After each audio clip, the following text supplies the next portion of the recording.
always on people's minds. You always think of, well, what if I could have done this better? I think people are interested in time travel because, for one, for the same reason that they're interested in flying. It's not something we can do. People always have this idea that they wish they can go back in time and change something, to do something differently. Doctor Who isn't just a TV show, it's a lifestyle. It's true. Doctor Who is awesome. I picked up my fashion statements from him. I really like Back to the Future. I love Back to the Future. I like Heroes. Yatta! It's a lesson, really. It's every time travel movie and TV show kind of teaches a lesson.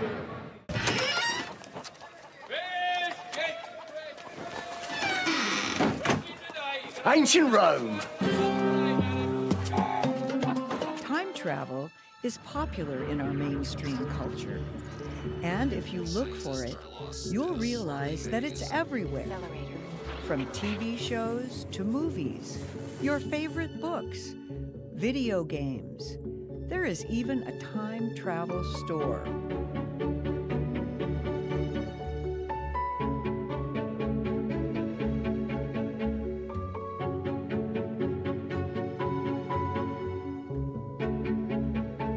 So, when did our obsession with time travel begin? The earliest known record on time travel can be traced back to one of the first written texts in human history, the Mahabharata, an ancient Hindu scripture from India. Once, there was an ancient kingdom ruled by the king Rayavata. Feeling that no one could prove to be good enough to marry his lovely and talented daughter, he took her with him to Brahmaloka, the home of Brahma. He was ruling, he had a very beautiful daughter, very qualified. He wanted to find a suitable husband for her.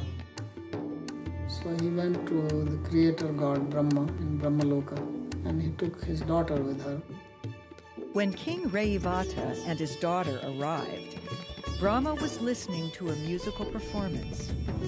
They waited until the performance ended before approaching the god and asking his wisdom in selecting the perfect husband. So Brahma asked that who are the kings he want to consider for her husband. So he gave some names. So Brahma started laughing. To that, God Brahma smiled and said, "All of your daughter's suitors, their sons and grandsons, no longer exist. Centuries upon centuries have passed on earth, and they are no longer alive." The king and his daughter hurried back to their kingdom, only to realize that while they only spent minutes in Brahmaloka, a millennia had passed on earth. So when he came here, he was actually very surprised that everything had changed. And moreover, people looked different.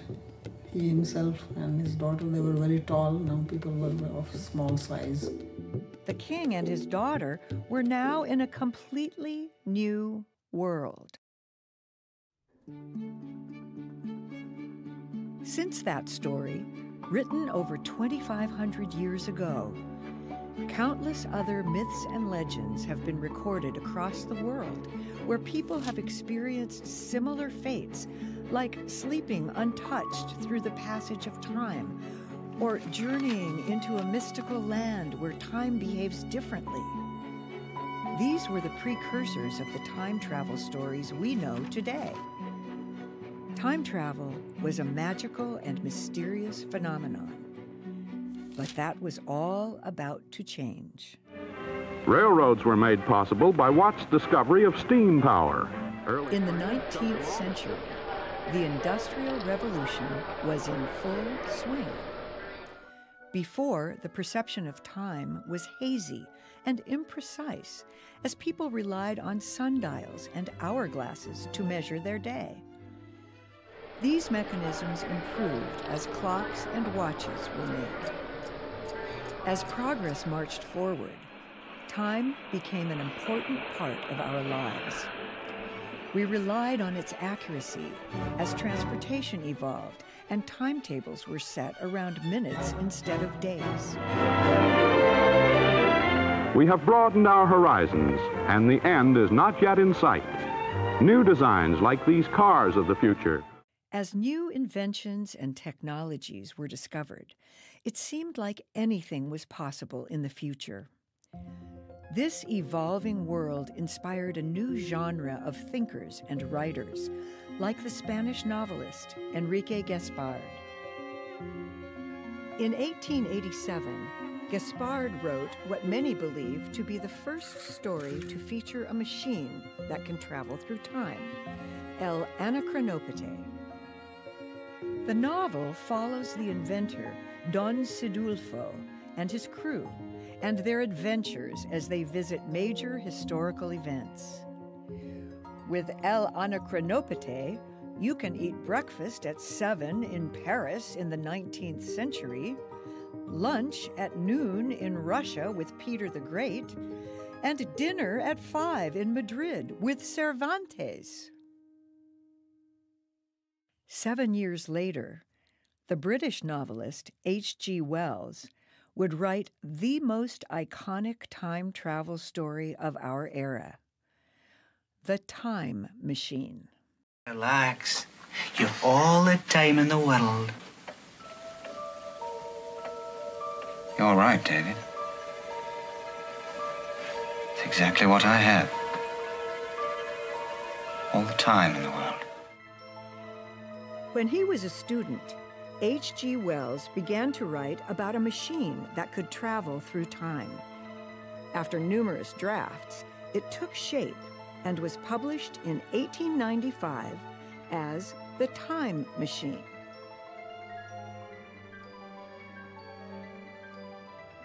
It was an instant success and marked Wells' career as one of the forerunners of the science fiction genre. While entertaining, Wells wrote The Time Machine in order to share his political views on England and what would happen if capitalism continued to exploit the working class for the benefit of the rich.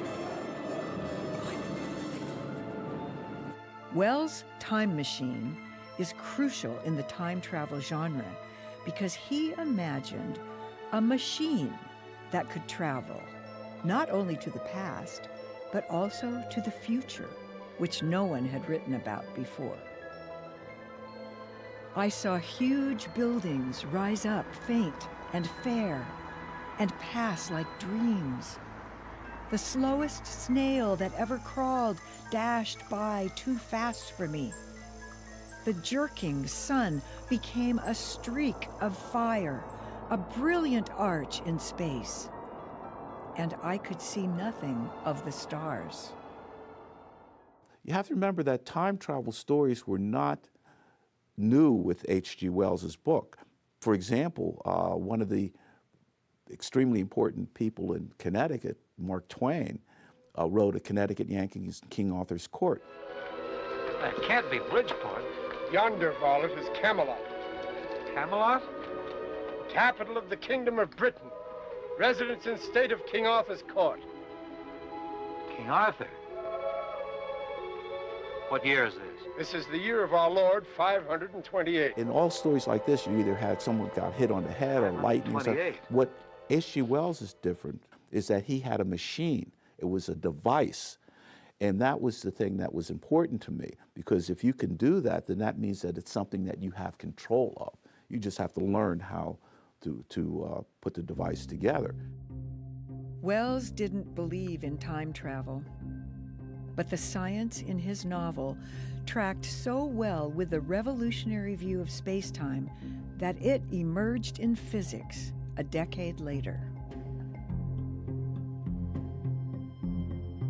Physics is very predictive, and it has to do with the evolution of systems in time.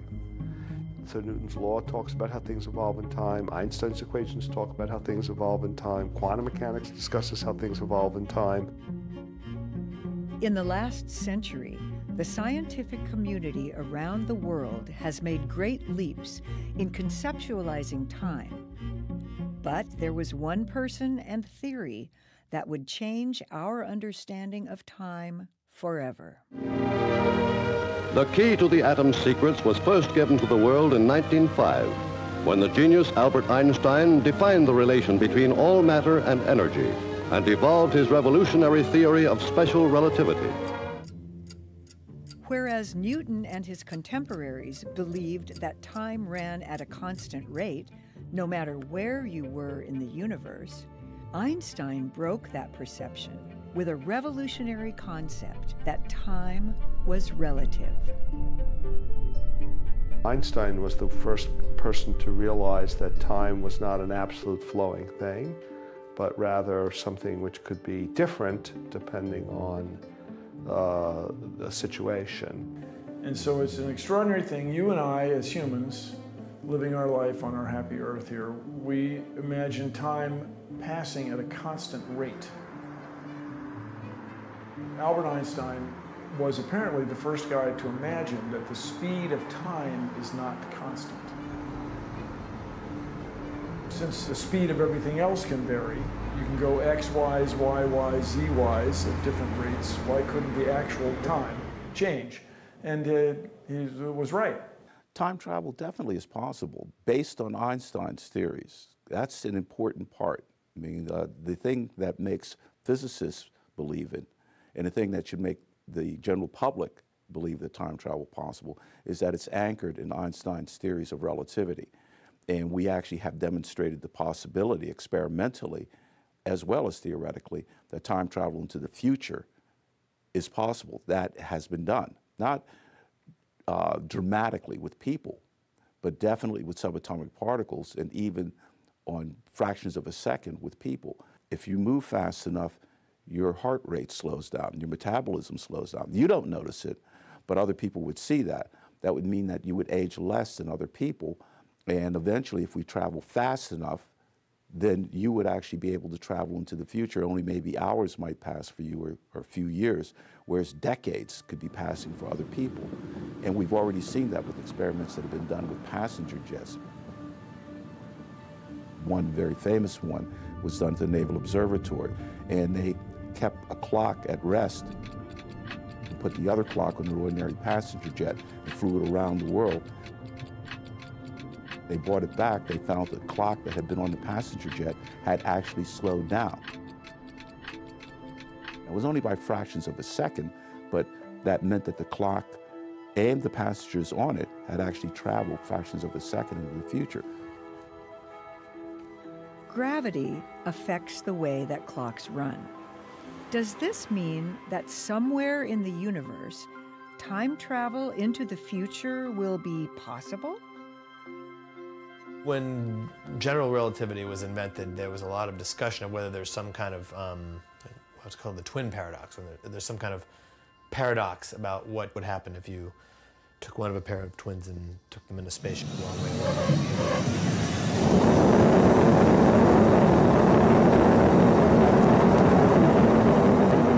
You could get in a rocket and you could leave the Earth. You could put a camera on yourself while you're traveling in the rocket, and you could keep a camera on the Earth, and you could stay in constant video contact on the trip. And the video show he would see of the Earth would see everybody racing around. And people watching him would see him moving very slowly. And those images show him just moving very slowly and eating, very slowly, and going to bed seemingly every 6 months. He goes to bed, and then he spends 6 months in bed or something, and he doesn't move.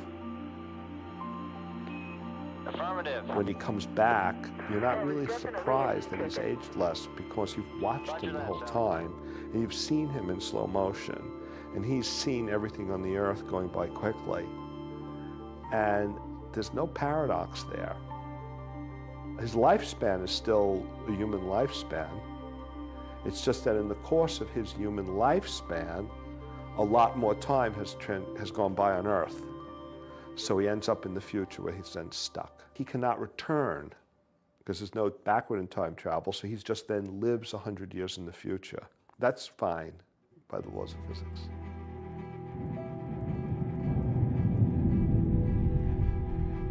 Time traveling into the future is theoretically possible. In a sense, some astronauts have been time travelers, as they have traveled milliseconds into the future. However, traveling to the past presents far more complications. Apparently, there are certain conditions, theoretically, where you can get from one part of the universe to another part of the universe at a different time through a mathematical thing people call a wormhole, because it would be a narrow hole that only a worm could fit through and so on. But my understanding of wormholes that are not in science fiction is that also if you tried to pass through those, it'd be like going into the extraordinary gravity of a black hole. A black hole is a star that's so big. How big is it? It's so big that it has so much gravity that not even light can escape from it. So it's an ironic thing. It's a star that is inherently invisible.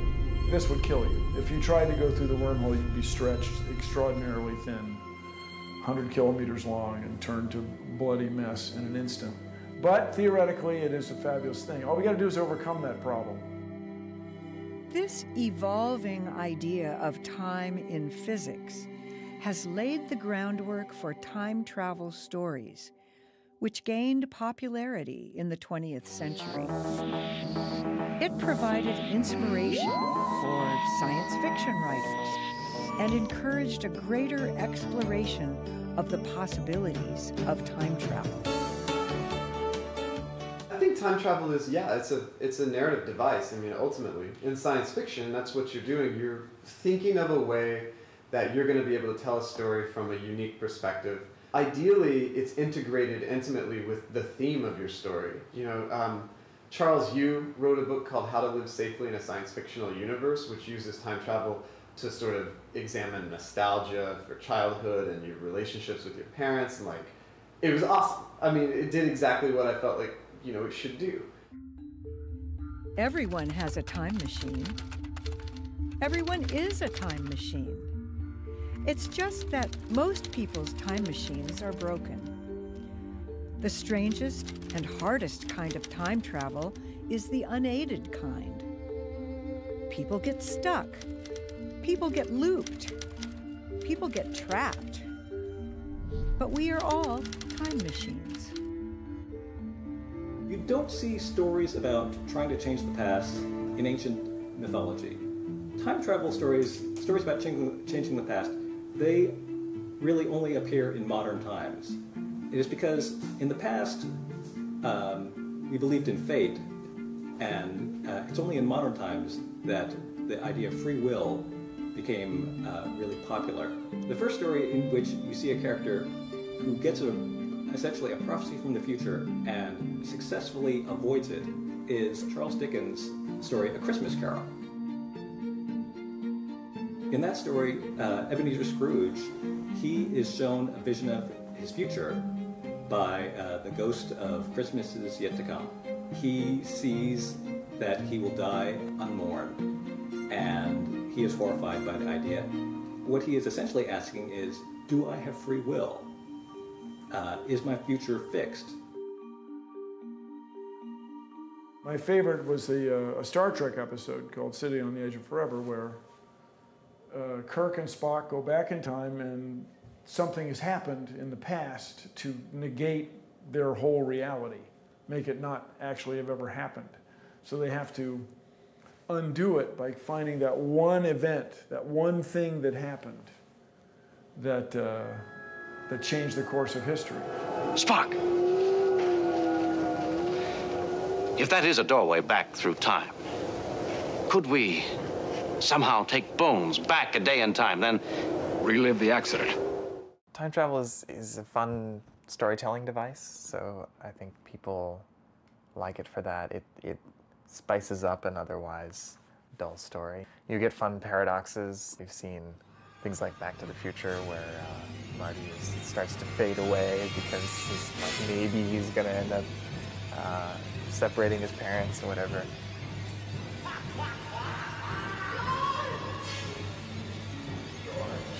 Another way time travel has influenced pop culture is in video games. For ages, I've been trapped here, counting hours like the sands of time. There's a lot of games that let you actually play with time directly, like Link's the Time Cat, Time Traveling Cat, and Prince of Persia, Sands of Time, Braid, and most of them have to deal with unwinding time, just going back in time and starting again. They don't deal with like the branching time, although some of them, like Super Time Force, is kind of like you experience time one way, your character does this, then you rewind, but that path is still happening, and then you can add to it and kind of layer in these characters from different spaces together. In the simplest form, that rewinding of time is something you get used to with all software and all applications. You like, I want to undo this, I want to undo this whole day. You know, you kind of wish you could rewind it and try it again. Of course, that's why I'll have to do it. Yesterday, through the time machine.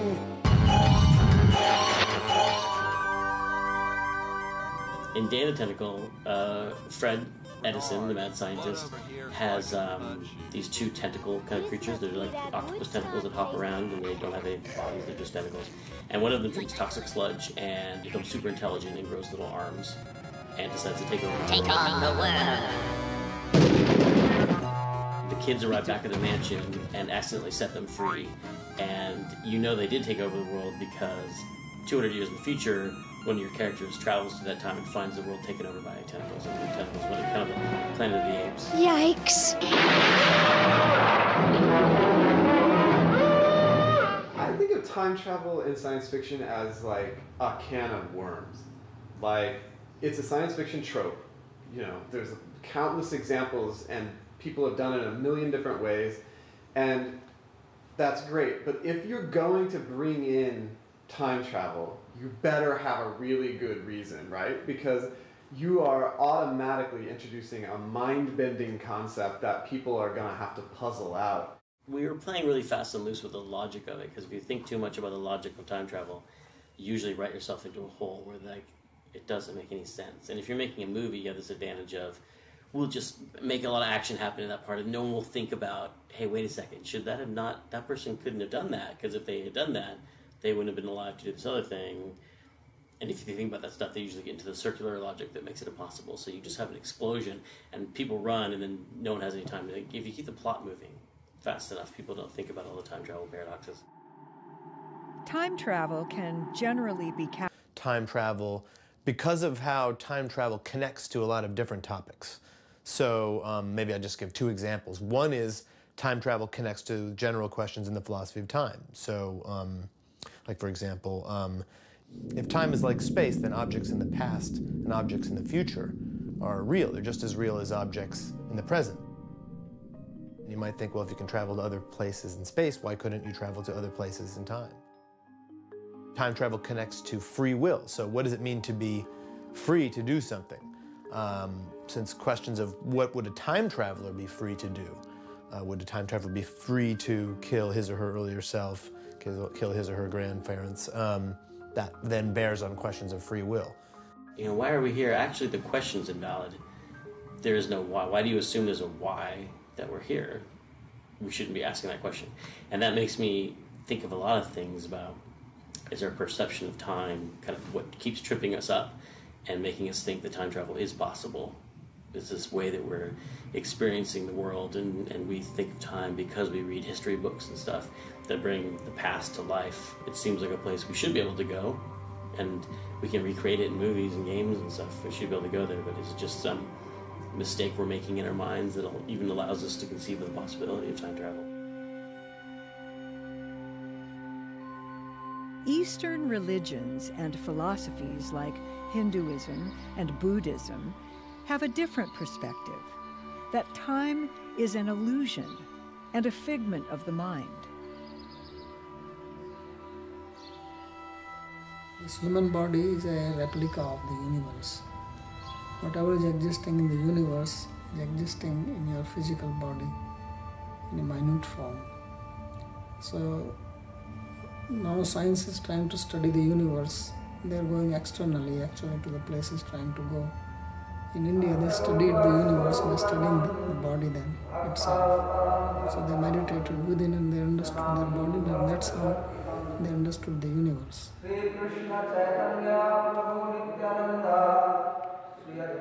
Time travel is possible, but not by the Western means as they're trying. You hear about time machine and things like that. Time is different and space is different. So you can travel in space. But to travel in time, you have to go beyond space. So meditation takes you beyond that, and then you can actually come to a state where you are not under the influence of law of karma, and then you see the reality from a different picture. And then the whole picture becomes available to you. The so-called time travel is then possible. Time is unchanging, but we feel the influence of time only by seeing the change. If you don't see the change, you will not feel time. And just like you watch a video and you can stop it. So when you stop it, then it's like a still frame, nothing changes. But you can go back and forth. So if no change happens, then there's no time. So therefore, by the process of yoga, you can actually transcend time. We don't change. We don't die. We don't become old. We don't become sick. We are eternal, unchanging reality. So we are the unchanging, and if we can realize ourselves, then you will transcend time. You will go beyond time, and you will see actually time is not moving. We think that time is moving. Time does not move, it is the matter which transforms in it.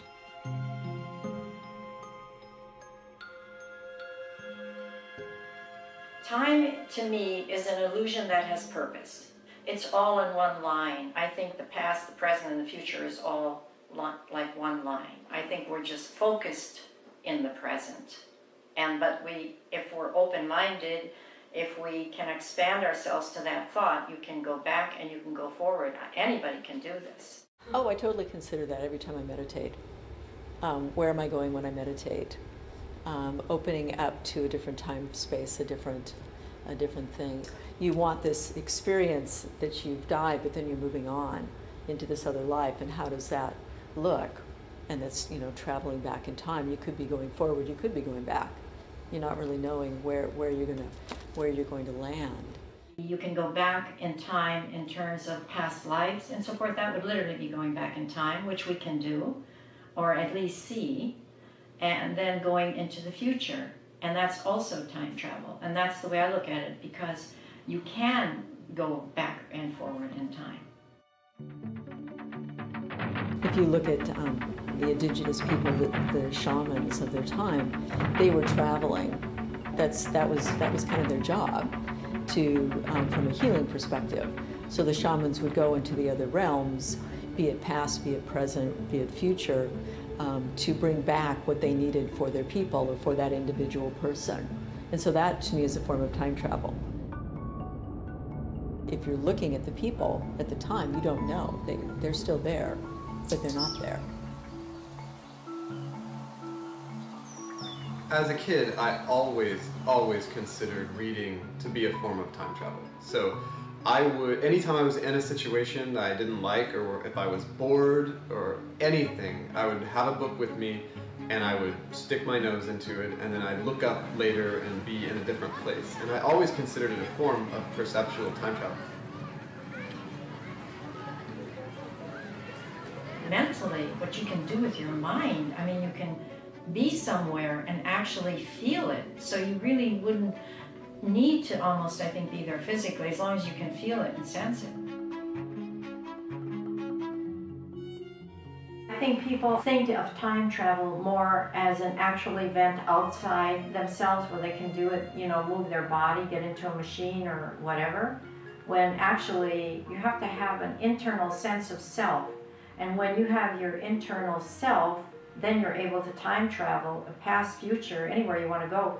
In your own mind, you will be able to do that internally.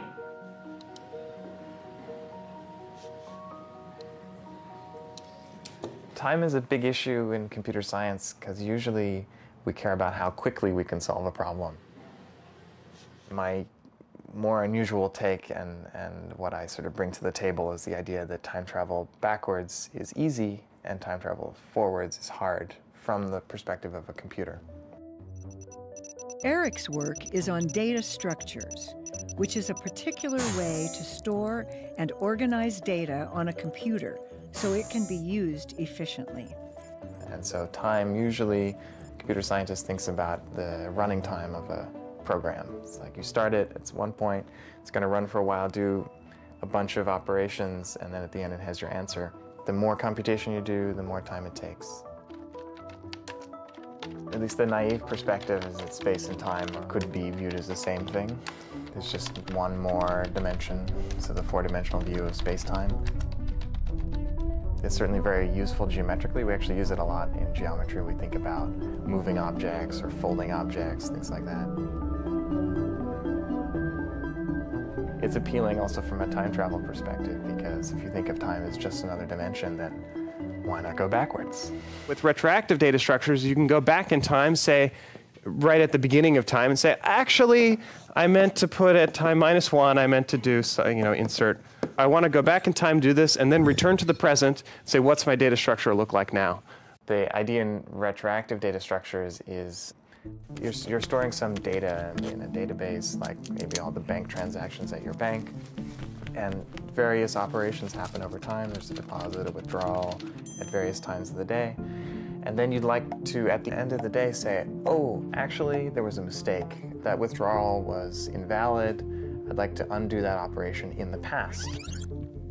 And so this is like the ability to time travel. You'd like to go back in time, and what you'd like is for all the ramifications of that change to propagate forward. And we're thinking, in some sense, how to simulate time travel. But if you look at it the right way, the things that we prove about how to simulate time travel actually relate to how the universe might time travel. At least in computer science, we have a very computational perspective. We think of the universe as a computer. We've proved that in general, it's impossible to time travel forward any quicker than we do it now. It takes a lot of work to simulate physics and to make all this stuff happen. And so if we were to go back in time, make a change, that's actually pretty reasonable. You can prove in computer science land, at least, that it's not too hard in theory for the universe to remember the past, to remember all the things that happened before us. So it's plausible to me, as a computer scientist, ignoring physics, that we could just say, all right, I want to go back 1 millennia and see what the universe was like. And that should be, it's conceivable the universe could implement that quickly, efficiently. And that could be an instantaneous thing to go back in time. A more realistic way we can experience time travel is something that we've been doing for centuries. Astronomers have been studying the cosmos over the years, and through every telescope, they've been peering into the past. The SETI Institute was founded in 1984, and the intention was to set up some sort of nonprofit research organization that would be concerned with the question of life beyond Earth.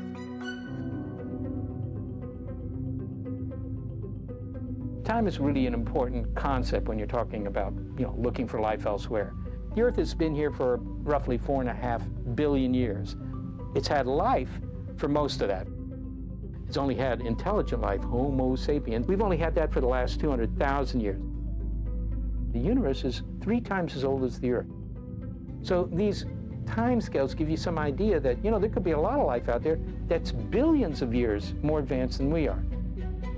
But when you talk time travel, well, that offers up all sorts of intriguing possibilities. For example, could we be visited by beings from the future? Pick up more sensitive, it's more sensitive. You can see much fainter signals if you have a big antenna. This one, this is the antenna we're using these days.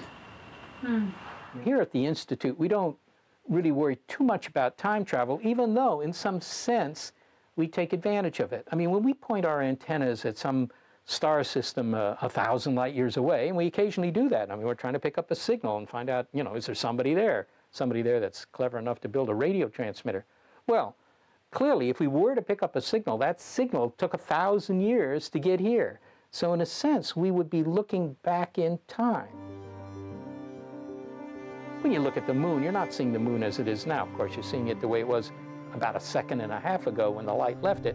If you're looking at star systems for signals, it might be 10, 100 years, 1,000 years old.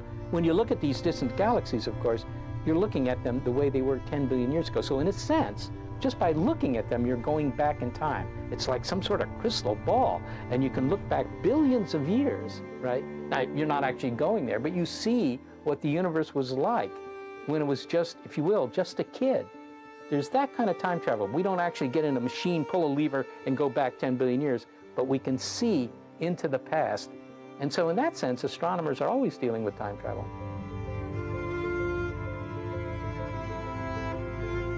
To some extent, the interest in time travel is an appeal to a kind of immortality. I mean, being able to travel in time doesn't mean that you're immortal. But, maybe you want to know how your great-great-great-grandkids are doing, if there are any, right? And what are they like? And does anybody ever remember your existence? There's one more possibility for time travel that some of my colleagues have actually decided to use, and that is get yourself frozen. Put yourself in some sort of refrigerated unit when you die, and then, sometime in the future, when they figure out how to reverse all the damage that was caused to your body because of the freezing, they'll bring you back. The possibility of life after death is explored in Phoenix, Arizona by the Cryonics Society.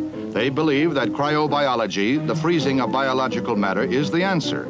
They propose freezing bodies in cold storage capsules. Scientists are mostly skeptical.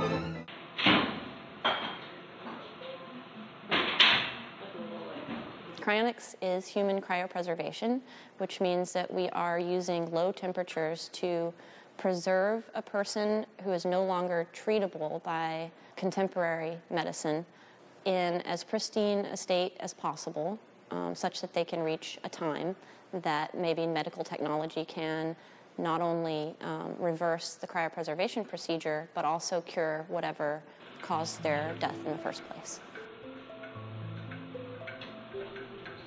That's a tall order, obviously. That's the thing everybody wants to see, but it's going to take a really long time and a lot of incremental progress towards that goal. But that progress is definitely being made right now. There's a lot of speculation among cryonicists about why people don't sign up when they would not turn down CPR, for example. To us, it's kind of the same thing. It's just an extension of modern medicine and a life-saving technique. The biggest issue I think people have is a psychological barrier to what we like to call the temporal difference between the time you're stabilized and the potential time you're resuscitated. That's a huge disconnect because under normal circumstances in medicine, say you have a heart attack, if you are successfully resuscitated, it's going to be within a few minutes, and you haven't lost your friends or your family or your life continuity.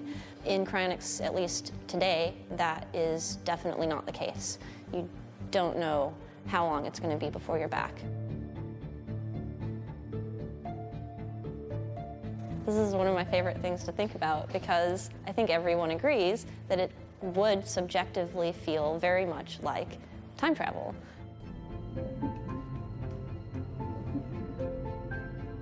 You're going to be taking healthy people, not people who are dying for any particular reason, and applying this reversible suspended animation technology to put them into suspension and then take them out of it at will. The concepts don't exist for the same purpose, but they are extremely similar. A model demonstrates how one person, a California man who died of cancer, has already been frozen. A freezing liquid replaces the blood supply, and the subject is wrapped in aluminum foil and placed in a capsule at 200... Cryonics itself is a newer concept, but I think we all know that mankind has long had the desire to either live a longer life or live forever. We've always wanted to push the limits of our lifespan And now that we're actually starting to do so, it seems like we've whetted that taste a little bit more. We want more.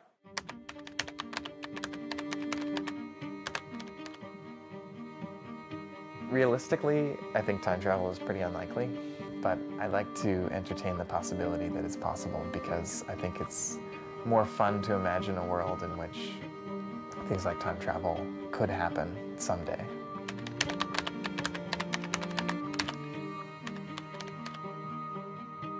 The problem is not the technology. The problem is always the physics. If the physics doesn't allow it, or maybe the physics does allow it, but you don't know how to do it, then you really can't build it.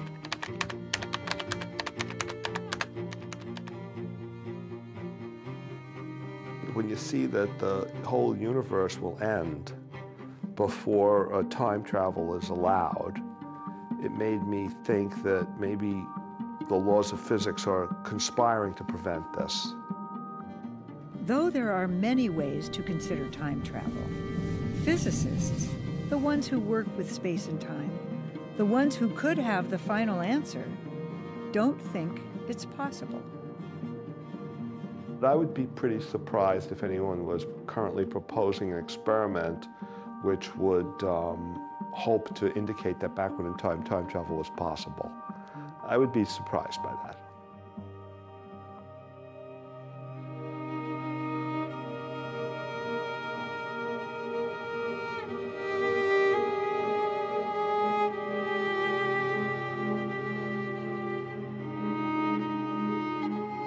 I've been working on the subject of time travel for several decades, ever since I was 11 years old, and I became aware of the whole notion that time travel in a time machine might be possible.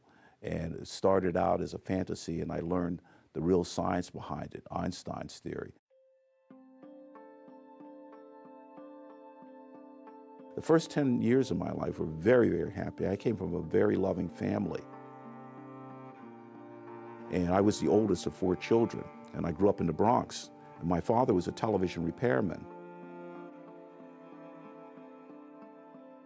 And he was very, very good at his craft. The thing is that he looked healthy. We didn't know that he had a very weak heart. And he died unexpectedly of a massive heart attack. And for me, it was like the death of Superman, because here was this person who seemed to me to be indestructible, and now he was gone. The shock to me was something that I've never experienced anything like it since. My world just fell completely apart. The thing is I went into a depression, actually, as a child.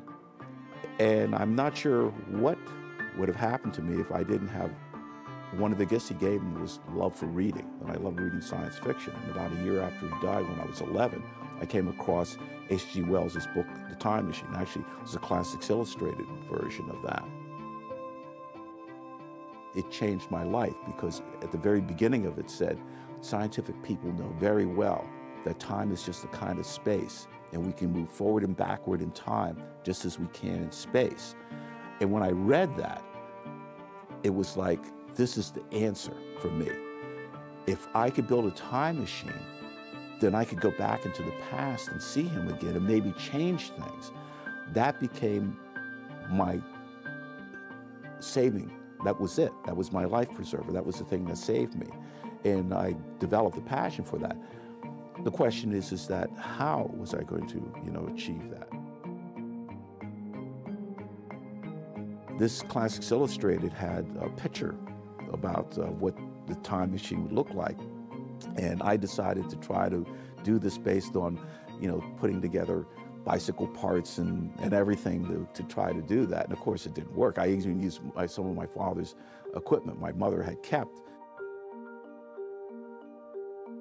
I was disappointed but not discouraged because it said scientific people know very well. And that, when I look back now, I realize just how important that phrase in the book was, because it meant there was a distinction between the fantasy of something and the reality of something, and that reality was science. I went to Penn State as a physics major, But I didn't tell any of the people what I was interested in. I kept this as a secret because even as a child, I knew, number one, that people were already worried about me, and I thought this is probably not going to be a good idea to tell them I was interested in building a time machine. So I didn't tell them, anyone about it. And when I went to college, I still realized that this was not something that I should talk about. And certainly, when I eventually came to be interviewed at the University of Connecticut physics department, I knew it would be instant suicide if I said, oh, by the way, what I want to do is to build a time machine. So no, I kept all of that secret. But I did continually try to decide, is it possible? Is there a way that one could use Einstein's general theory of relativity in a way that might allow for the possibility? So that was always going on there.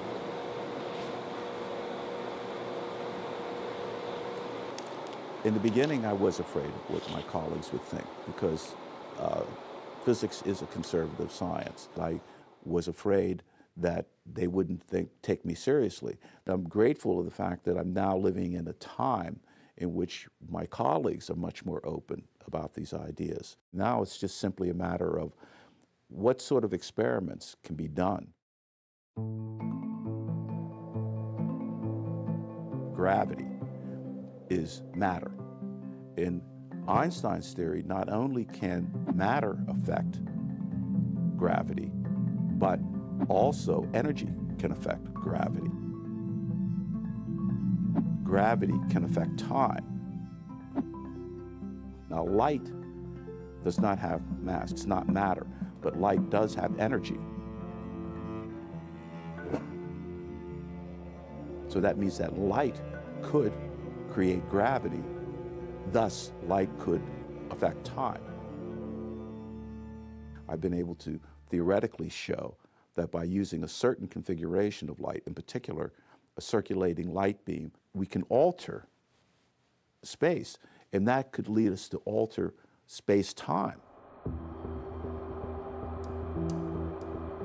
Just showing that very first stage would be exciting and new.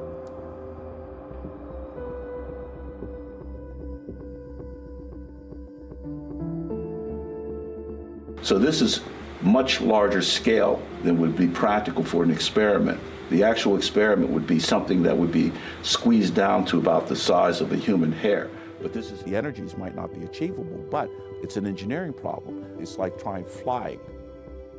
It was very, very difficult. We didn't achieve flight until the beginning of the 20th century, okay? And rocket travel, later on in the century. For the first time in the laboratory, we will have been able to use light to manipulate space. These 4 lasers are creating a circulating light beam. That's one of the things that I'm looking at, is how can we send information back into the past? And I've actually looked at a practical way in which that could be done. Neutrons spin. If you have a neutron spinning up, you can assign a number to it, or a symbol. Let's say I call a spinning up neutron a 1. Suppose I call a spinning down neutron a 0. So I have a stream of neutrons and spin up, spin down. What's that? That's a binary code. What will happen is that as the empty space is being twisted, it will actually twist the spin. So by using neutrons, I can actually send information back into the past that could be decoded to give me information about what is going to happen in the future.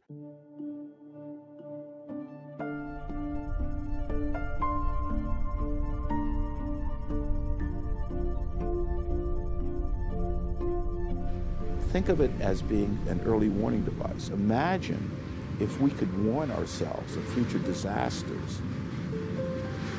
For instance, hurricanes, tsunamis, like devastated Japan, or the Hurricane Katrina, the thousands of lives that could be saved by having advanced information about, the future. Or suppose we could send information back to us about cures that have happened in the future. Okay? Think how exciting that would be. It took a long time, but it was worth it. I mean, it has been worth it. And it's been a fantastic, journey for me, and it's still ongoing. But I do know now that it can be done. It's just going to be, difficult. But I also know that there's some drawbacks associated with it, that when you change things in the past, that can radically change things in the present with unintended consequences.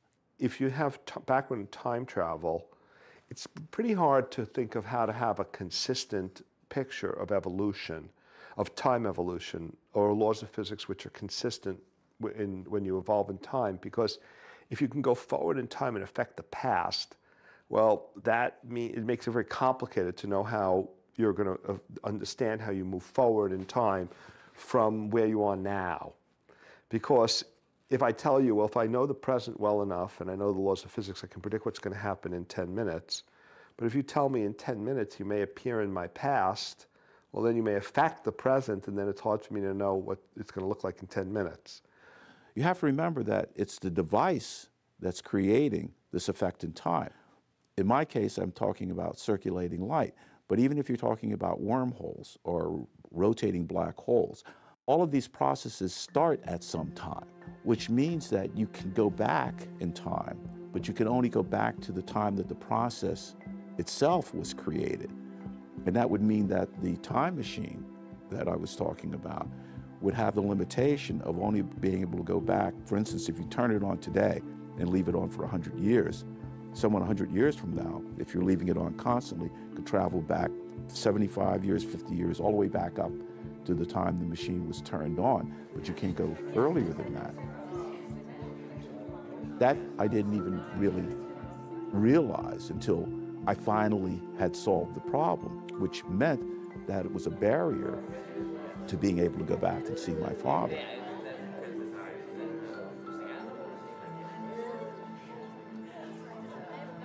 I would like to have it happen in my lifetime, but once again, as I said, these are expensive things to occur.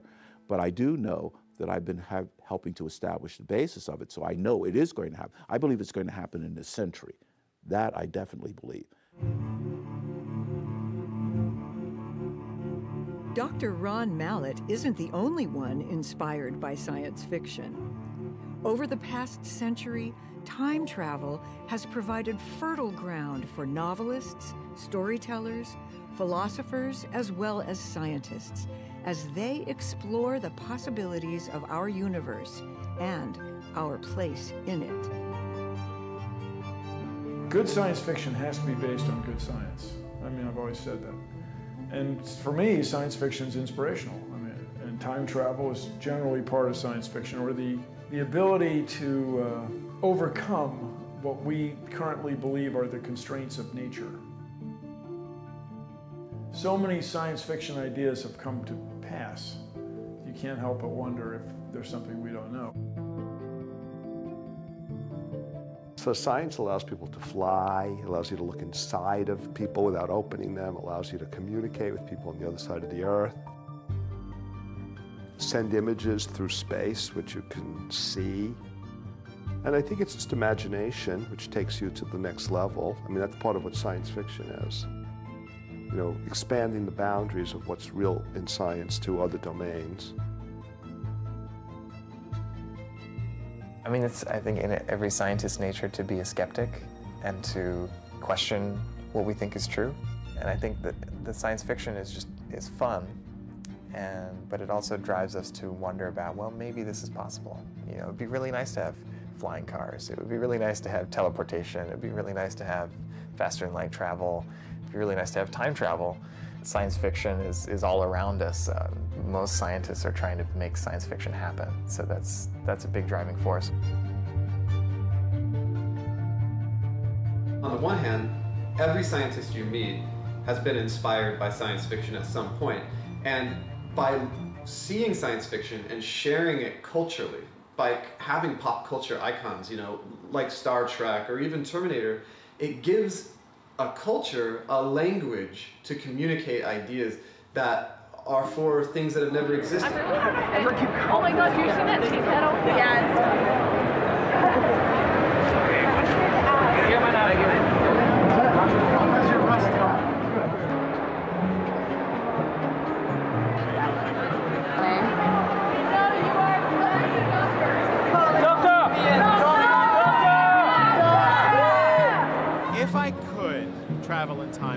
if they go back in time? Back to the 20s for a night and party. That might be kind of fun. My number one choice would be medieval times, just to see if there actually was a medieval times restaurant. And I want to go to the future. That seems pretty cool.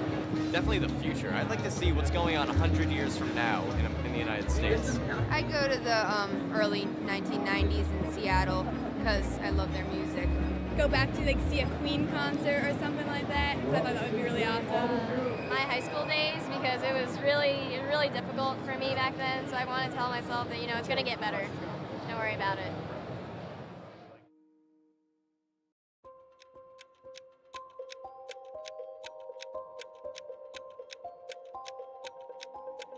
There's this whole history of the universe, and I've only seen one little tiny slice, one little brief flash. And what will it be like to live in the 30th century? Something that everybody wants to know, and we don't have the answers to that. We don't really know. Even in the past, we can only sort of roughly describe things. We can't experience them. All of the movies and all of the stories and all of the imagination that goes into that is towards that end, because we want to know whether we can do it or not, and we're going to figure out whether we can do it or not. How many of you believe in the possibility of time travel?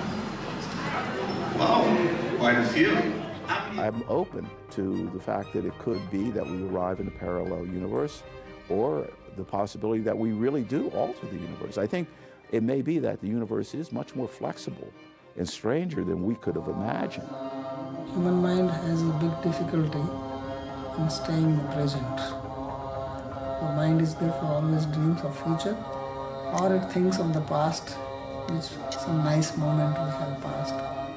So the reason for it not staying in present is the desire for happiness. I don't think there's any of us who's not wondered, what's going to happen next? What's the future going to be like? It may not be even that they've thought about the future of everything, but just the future of their family, you know, but they've thought about the future. In the past, who of us has not had either some regret or some interest in something that happened in our past and said, I wonder what would have happened if I had taken that path? What would have happened if I had met this person rather than that? I mean, you know what? We all have this passion to know what would happen if I could change something in the past, or what's going to happen next. I think that goes back to the beginning. We do know we have the basis for the possibility. It's just that we have to have the desire, the will to do it. From ancient stories in the Mahabharata to El Anacornopede and H.G. Wells' The Time Machine, to Dr. Mallett's theory on ring lasers, mankind has been on a quest to control time. But is it possible? Can we do it? Will we be able to travel to the future or the past?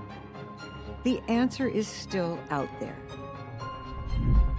The possibilities are endless, but all we have right now is the present. Someday, we might be able to answer the questions we have. And time travel will no longer be a dream, but a reality.